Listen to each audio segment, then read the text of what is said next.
Sir நீங்க ஒண்ணும் பண்ணாத. வண்டி எடுத்துட்டு வா. என்ன உங்க வீட்டு வேலைக்காரனா? உங்க வீட்டு வேலைக்காரனுங்களா? வண்டி எடுத்து வா அப்படிதான் சொன்னீங்க. அப்படிதான் சொன்னாருங்க. எப்படி சொன்னீங்க? கையெழுத்து டியூட்டி டைம்ல நீங்க என்ன பண்ணணும்? நீங்க டியூட்டி சார் 20 நிமிஷம் ஆச்சு. 20 நிமிஷம் எங்க இருந்தீங்க? 20 நிமிஷம் நீங்க எங்க இருந்தீங்க? 20 நிமிஷம் பாருங்க. வா போன்னு பேச வேண்டாங்க. வா போன்னு பேசுறேன். நான் வாங்க போன்னு தான் பேசுறேன். நீங்க வா போன்னு பேச வேண்டாம். என்ன நீ வான்னு பேசாதுன்னு சொல்ற. நீன்னு சொல்லாத. நீ சொல்ல முடியாது சொல்றேன். நீ எதுக்கு சொல்ற? சார் இல்லை சார், அவர் அவ்வளவு அதிகாரம் பண்றாரு. இவர் ஒரு தொழிற்சங்க தலைவராக இருந்தார். இவர் ஒரு தொழிற்சங்க தலைவர் இருந்தாரு. பாபோன்னு பேசுவீங்களா? பாபோ சார் நீங்க வண்டி எடுத்துட்டு என்ன உங்க வீட்டு வேலைக்காரனா? சார் சொன்னாரா இல்லைங்களா?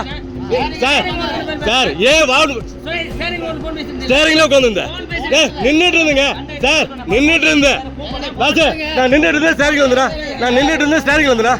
நின்றுட்டு இருந்து பேசிட்டு இருந்தேன். என்ன வண்டி ஸ்டாண்டிங் வந்து பேசிட்டு இருந்தேன். வண்டி ரன்னிங்ல பேசுனா பாரு. உங்க வீட்டு வேலைக்காரன் இல்லைங்க சார். நாம எல்லாம் வந்து வேலைக்காரன், பொதுமக்களோட வேலைக்காரங்க. பாரு உங்க பாத்துக்க. நம்ம ஊர் செய்திகளை பார்க்க நம்ம ஊர் சேனல் ஷவா நியூஸ் தமிழ மறக்காம ஃபாலோ பண்ணிக்கோங்க.